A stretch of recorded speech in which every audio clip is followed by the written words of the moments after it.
Praise lord. దేవుని నామకు మహిమ కలుగుగాక. నా పేరు ఆయనకండి. VBS 10వ రోజులో అడుగు పెట్టడానికి దేవుడు ఇచ్చిన కృపను బట్టి వందనాలండి. ప్రార్థన చేసుకుని పాట పాడుకుందాం. స్తోత్రం స్తోత్రం స్తోత్రం స్తోత్రం స్తోత్రం స్తోత్రం. పరిశుద్ధుల ప్రేమ గల తండ్రి, నీకు లెక్కలేని స్తుతులు స్తోత్రించుకున్నాం ప్రభా.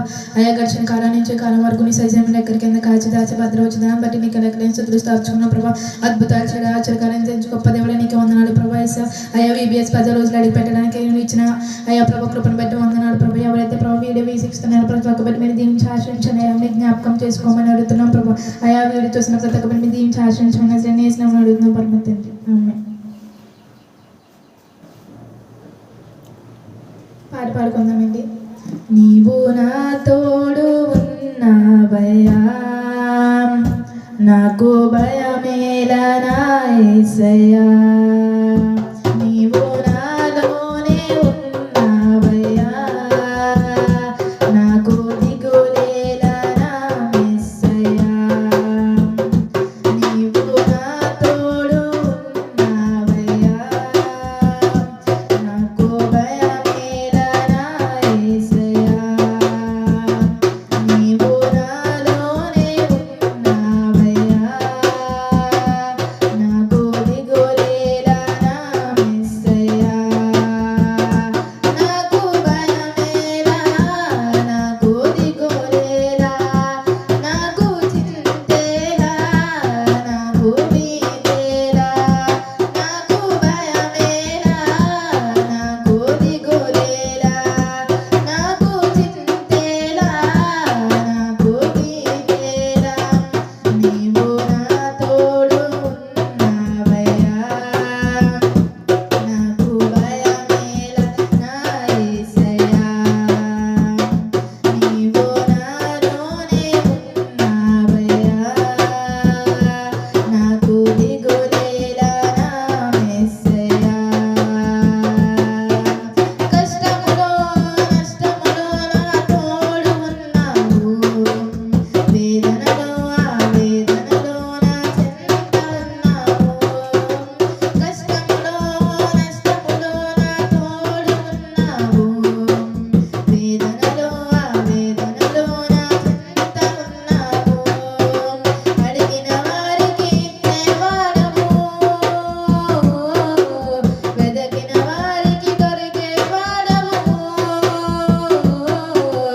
అడిగిన వారికి ఇచ్చేవాడవు, వెదకిన వారికి దొరికేవాడవు. తట్టిన వారికి తలుపులు తెరిచే దేవుడవు, తట్టిన వారికి తలుపులు తెరిచే దేవుడవు.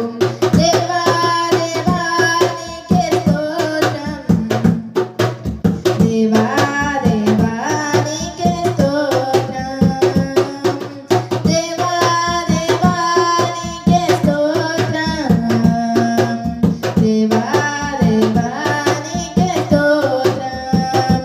నీవు నా తోడు ఉన్నావయ్యా, నాకు భయమేలా నా యేసయ్యా.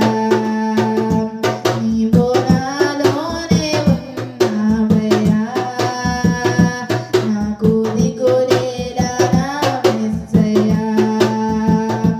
నాకు భయమేలా, నాకు దిగులేలా, నాకు చింతేలా, నాకు భీతేలా. నాకు భయమేలా, నాకు దిగులేలా, నాకు చింతేలా, నాకు భీతేలా. నీవు నా తోడు ఉన్నావయ్యా, నాకు భయమేలా నా యేసయ్యా. నీవు నాలోనే ఉన్నావయ్యా, నాకు దిగులేలా నా యేసయ్యా. హల్లెలూయా. వాక్యం చెప్పుకుందామండి. దేవుని చిత్తం మన జీవితంలో జరగాలంటే ఏం చేయాలి? దేవుని ఎంత భయభక్తులు కలిగి ఉండాలి. మన వల్ల దేవుని నామానికి అవమానం రాకుండా ఉండడానికి నిరంతరం భయంతో జీవించాలి, భయంతో జీవించే వారుగా ఉండాలి. భక్తి అంటే మన కష్టం వచ్చినా నష్టం వచ్చినా సంతోషం వచ్చినా ప్రతిదీ మొట్టమొదటిగా దేవునికి చెప్పుకునేవారుగా ఉండాలి. రెండో పాయింట్ చెప్పుకుందామండి. ప్రతిరోజు దేవునితో గడిపేవారుగా ఉండాలి. ప్రతిరోజు దేవునితో గడిపితే అజ్ఞానులు కాక జ్ఞానుల వల్ల అంటాం. జ్ఞానం అంటే దేవుని జ్ఞానం అంటే ఏ లోకంలో ఏది నిజము, ఏది అబద్ధము, ఏది నిజమైన మార్గము, ఏది అబద్ధమైన మార్గము, ఎవరు మంచివాళ్ళు, ఎవరు నిజాయితీగా ఉంటారో, ఎవరు చెడ్డవాళ్ళు, ఎవరు అబద్ధికంగా ఉంటారో ప్రతిదీ దేవుని జ్ఞానం వల్ల మనకు తెలుస్తుంది. దానివల్ల దేవుని చిత్తం జరిగించేవారుగా ఉంటాం. 3వ పాయింట్ చెప్పుకుందామండి. దేవుల్లో ఉంటే బహు జాగ్రత్త కలిగి ఉంటాం. మనం ఏ తప్పు చేయాలన్నా భయపడతాం. ఒకవేళ తప్పు చేసినా దాన్ని బట్టి దేవుడి దగ్గర పశ్చాత్తాపడి క్షమాపణ కోరేవారుగా ఉంటాం. ఈ పరిశుద్ధ వాక్యం ఏంటి? ఆమేన్.